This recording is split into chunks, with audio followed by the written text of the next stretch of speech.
तो दोस्तों my name is Amit और एज अ कैजुअल वीएफसी वियर मैं आज प्रेडिक्ट करने वाला हूँ यूएफसी पेरिस की एक फाइट जो कि है मरीसो रूफी और बीएसडी के बीच। आज हम उसको प्रेडिक्ट करेंगे और मैं बताऊंगा उसको कौन जीतने वाला है दोनों में से मेरे अकॉर्डिंग, और कौन कैसे जीतने वाला है मेरे अकॉर्डिंग। चलिए शुरू करते हैं। सबसे पहले हम बात करेंगे बीएसडी की लास्ट विन और रूफी की लास्ट विन के बारे में। तो लूफी की बोल रहा हूँ बार बार मैं।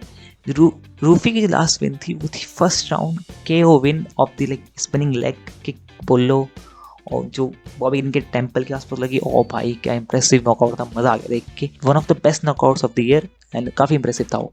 और बीएसडी की लास्ट विन थी काइल प्रोपेलिक, जो कि सेकंड राउंड में बीएसडी को फिनिश मिली थी एंड जो कि आई थिंक ठीक था, मतलब अच्छी फिनिश थी but not that impressive as रूफी, राइट। अब हम बात करते हैं कि दोनों के स्ट्रॉन्ग पॉइंट्स और नेगेटिव पॉइंट्स क्या हैं और दोनों आपस में कैसे जाने वाले हैं, ठीक है। तो सबसे पहले जो बीएसडी है उसका स्ट्रॉन्ग पॉइंट है ग्रैपलिंग। उसकी ग्रैपलिंग बहुत अच्छी है, वो हमने डस्टिन पोरिये के फायर में देखा था और उसको काफ़ी सबमिशन विन्स यूएफसी के अंदर भी मिले हुए हैं। तो यू नो कि वो ग्रैपलिंग काफ़ी अच्छा करता है। ऐसे नॉकआउट विन्स भी हैं उसके पास but grappling is like prior thing. और सेकेंड है कि काफ़ी वो स्ट्रॉन्ग लगता है, मतलब फिजिकली काफ़ी स्ट्रॉन्ग फील होता है और काफ़ी स्ट्रॉन्ग है क्योंकि डस्टिन पोरिये के साथ जो फाइट थी, डस्टिन पोरिये को अच्छा खासा उसने डोमिनेट किया था ग्रैपलिंग के अंदर। और डस्टिन पोरिये जीता भी था तो स्ट्राइकिंग में जीता था नॉकआउट के जरिए, बट ग्रैपलिंग में उसका पास कोई आंसर नहीं था। हाँ थोड़े बहुत उसको गिलेटिन ट्राई कर रहा था बट वो बस ट्राइज थे, राइट।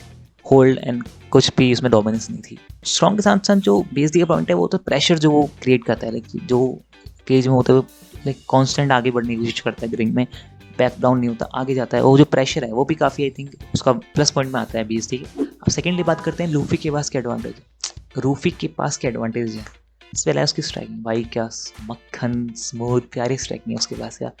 क्या वो बिल्कुल स्मूथ जैसे मूवमेंट आती है, हाथ हैंड्स लाइक काफ़ी प्यारी दिखती है। और वो काफ़ी इसका स्ट्रॉन्ग पॉइंट है क्योंकि उसके पास पावर भी है साथ में, लाइक बिना देखे जेम्स एन टाइप के नॉकआउट काफ़ी ब्यूटीफुल।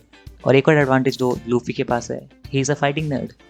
यू नो कि इतने वो अच्छे परफॉर्म कर रहे हैं यूएफसी के अंदर, तो they have something, they are doing something different than others. Like you can see Carlos Prates, you can see John Silva, you can see maybe Caio कायो बायलो जिसका मेन इवेंट है सेम कार्ड के अंदर। तो उनके पास सब कुछ ना कुछ फ्लैशी नॉकआउट्स फिनिशेस दिख रहे हैं सबके अंदर। तो मैं एक प्लस पॉइंट मान के चलूँगा कि जिस तरह से वो प्लानिंग करते हैं और वो सब चीज़ें गेम प्लान करते हैं अपोनेंट के साथ, वो भी काफ़ी आई थिंक इंप्रेसिव है मुझे लगता है। अब हम बात करते हैं कि दोनों के नेगेटिव्स क्या है, उनकी वीकनेसेस क्या है। मेरे को लगता है कि जो बीएसडी की वीकनेस है वो है उसका हेड मूवमेंट जो बिल्कुल भी नहीं करता, कुछ स्टेबल रहता। That's why he got knocked out by Dustin Poirier, because Dustin Poirier ने काफ़ी टाइम से किसी नॉकआउट करा नहीं, उसको कर दिया क्योंकि he has like not very good head movement. And secondly, he's like very slow, like he moves very slowly, not much as he looks like middleweight or light heavyweight by how slow he is. And lastly, BSD is not very complete fighter, right? He looks like very good on grappling but not good on striking. Yeah, he has some knockouts but not that like no. Rufi की जो weakness मुझे लगती है वो है उसका सबसे पहले कार्डियो, बिकॉज जो उसका फाइटिंग स्टाइल है काफ़ी फास्ट एंड मूवमेंट, तो उसमें वो काफ़ी थक जाता है और उसमें कार्डियो इशू होंगे ही होंगे। लाइक कॉर्नर मैकग्रेगर वाला सिस्टम है पूरा, थर्ड राउंड के बाद वो थकेगा। और आपने लास्ट फाइट में जो इयान टप की फाइट थी उसमें थोड़ा सा गैस आउट तो वो हो गया था, हाथ अपने नीचे करने लगा था और ज़्यादा। आई फील कार्डियो थोड़ा इशू रहेगा बट मे बी ना रहे, बट मे बी रहे बिकॉज जो उसका प्रेशर है बीएसडी का वो उसको थका दे इतना कि कार्डियो इशू हो जाए, जो मुझे लगता है हो सकता है अगर वो थर्ड राउंड तक फाइट की। मैं बताऊंगा कैसे जाएगी फाइट। और सेकंड जो है रूफी की जो वीकनेस है वो है I don't know grappling. I don't know उसकी ग्रैपलिंग कितनी अच्छी है कितनी अच्छी नहीं, बिकॉज उसका जो डेब्यू था वो एक कोई दागिस्तानी फाइटर के साथ था जो कि इस्लाम मकासी का कोई टीममेट या मे बी कैंप या टीममेट या साथ में था कोई उसका जिम पार्टनर में भी वो था, और उसको काफ़ी अच्छा उसने डिफेंड किया जो भी उसने टेकडाउन लेने की कोशिश करी रूफी ने। बट वो डिफेंसिव तो ठीक किया, बट क्या वो बीएसडी के साथ काम करेगा या बीएसडी को की जो टेक डाउन से वो रोक सकता है, बिकॉज डस्टिन पोरिये तो नहीं रोक पाया, क्या रूफी रोक सकता है? That's the question because I don't know his grappling. That's the weakness I think Rufi has, second weakness Rufi has. I think हमने ओवर भी सही कर लिया दोनों फाइट्स का। अब हम बात करते हैं कि कौन जीतने वाला है, मेरे को जो लगता है। अब मैं बहुत टाइम से यूएफसी नहीं देख रहा, मुझे अराउंड 3-4 ईयर्स हुए होंगे यूएफसी देखते हुए, so I am not very experience watcher या व्यूअर यू नो।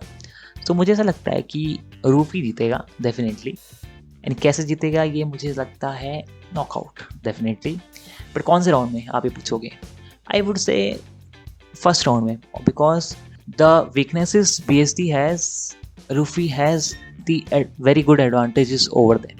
तो उसकी हैव मूवमेंट बहुत लाइक स्लो है BSD की, यू नो एंड वो पहले भी चिन हुआ है, तो उसका मतलब ऐसा नहीं कि बहुत स्ट्रॉन्ग चिन है उसके पास, तो ने चिन किया हुआ है उसको, नॉकआउट किया हुआ है, तो he can be knocked out and Rufi has very good power.